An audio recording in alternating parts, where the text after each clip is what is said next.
పశ్చిమ బెంగాల్. అక్కడ రాజకీయాలు ఎప్పుడూ చాలా వేడిగా ఉంటాయి. కాని ఈసారి ఈ గొడవ రాజకీయ పార్టీల మధ్య కాదు, ఏకంగా న్యాయ వ్యవస్థకు, రాష్ట్ర ప్రభుత్వానికి మధ్య. ఇది మామూలు వాగ్వాదం అస్సలు కాదు, మన ప్రజాస్వామ్యం పునాదులనే కదిలించేంత పెద్ద గొడవన్మాట. ఇంతకీ అసలు ఏం జరిగింది? పదండి వివరంగా చూద్దాం.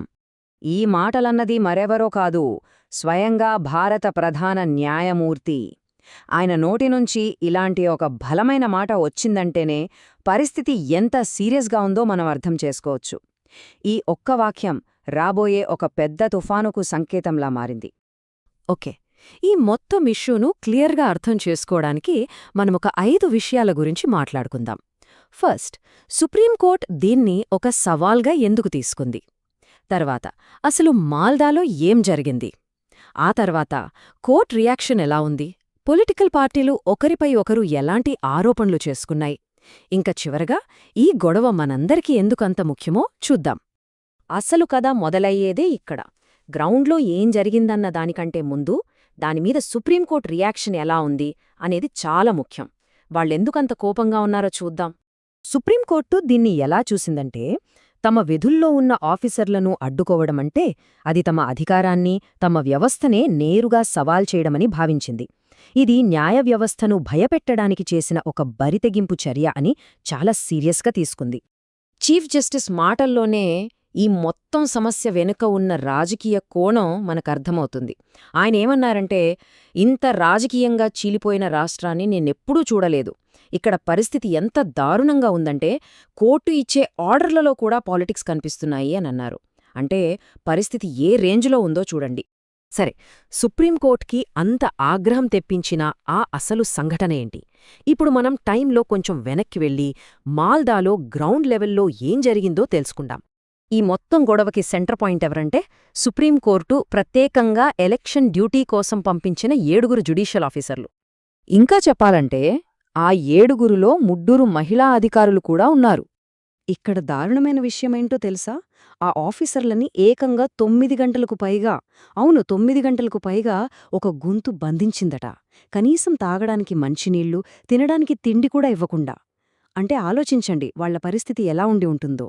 ఈ టైం లైన్ చూస్తే మనకు షాక్ తగులుతుంది. మధ్యాహ్నం 3:30కి గుంపు వాళ్లను చుట్టుముట్టింది. గంటలు గడిచిపోయాయి, రాత్రి 8:30 అయింది.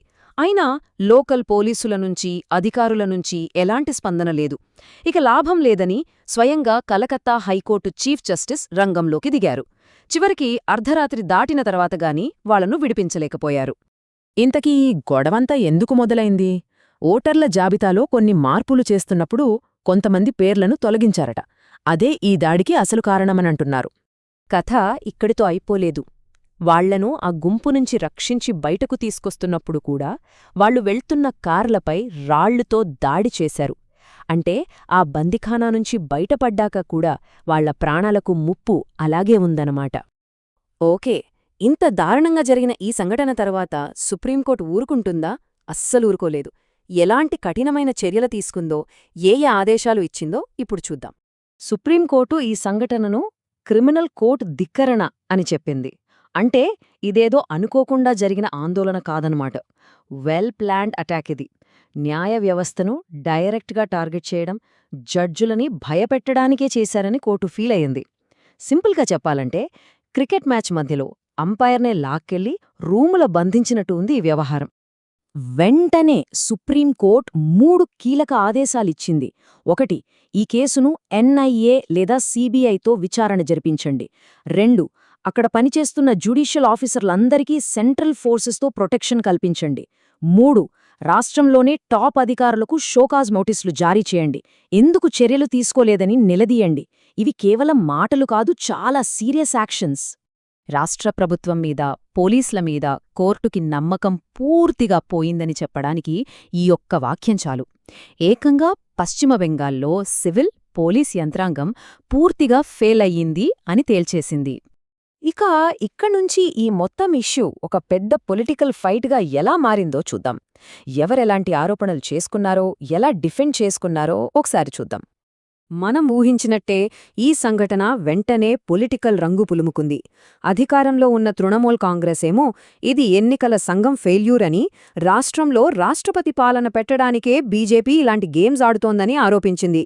మరోవైపు బీజేపీ ఏమో బెంగాల్లో జంగిల్ రాజ్ నడుస్తోందని, ఇది ప్రజాస్వామ్యాన్ని హూనీ చేయడమేనని గట్టిగా విమర్శించింది. స్వయంగా పశ్చిమ బెంగాల్ ముఖ్యమంత్రి మమతా బెనర్జీ రంగంలోకి దిగి ఇది రాష్ట్రపతి పాలన విధించడానికి బీజేపీ పన్నిన ఒక పెద్ద కుట్ర అని, ఆ ట్రాప్లో పడొద్దని తన పార్టీ వాళ్లను, ప్రజలను హెచ్చరించారు. సరే, ఇదంతా మాల్డాలో జరిగిన ఒక గొడవ మాత్రమేనా? లేదు. దీని ప్రభావం మన రాజ్యాంగం మీద, మన ప్రజాస్వామ్యం మీద చాలా పెద్దగా ఉంటుంది. అదేంటో ఇప్పుడు చూద్దాం. ఇది కేవలం ఒక లా అండ్ ఆర్డర్ సమస్యగా చూడలేం. దేశంలో ఎన్నికల లాంటి అతిపెద్ద ప్రక్రియ జరుగుతున్నప్పుడు కోర్టులు, ప్రభుత్వాలు అంటే జ్యుడిషియరీ, ఎగ్జిక్యూటివ్ మధ్య ఇలాంటి గొడవ రావడమనేది చాలా సీరియస్ విషయం. మాల్దా సంఘటన కొన్ని చాలా పెద్ద ప్రశ్నలను లేవనెత్తుతోంది. మొదటిది, న్యాయ వ్యవస్థ స్వాతంత్ర్యం ఏమవుతుంది? 2, ఇలాంటి రాజకీయ వాతావరణంలో చట్టం తన పని తాను చేసుకోగలదా? 3, ఇంత గొడవల మధ్య ఫ్రీ అండ్ ఫెయిర్ ఎలక్షన్స్ ఎలా జరుగుతాయి? ఇంకా చివరగా, తమ విధులను నిర్వర్తించే ఆఫీసర్లకే రక్షణ లేకపోతే ఎలా? ఇవన్నీ ఆలోచించాల్సిన విషయాలే. చివరిగా ఒక ప్రశ్నతో ఈ విశ్లేషణను ముగిద్దాం. ప్రభుత్వాలు, పోలీసులు ఇలాంటి వ్యవస్థలన్నీ విఫలమైనప్పుడు మన ప్రజాస్వామ్యాన్ని కాపాడటానికి చివరి ఆశ, చివరి రక్షణ కవచం న్యాయ వ్యవస్థేనా? ఆలోచించండి.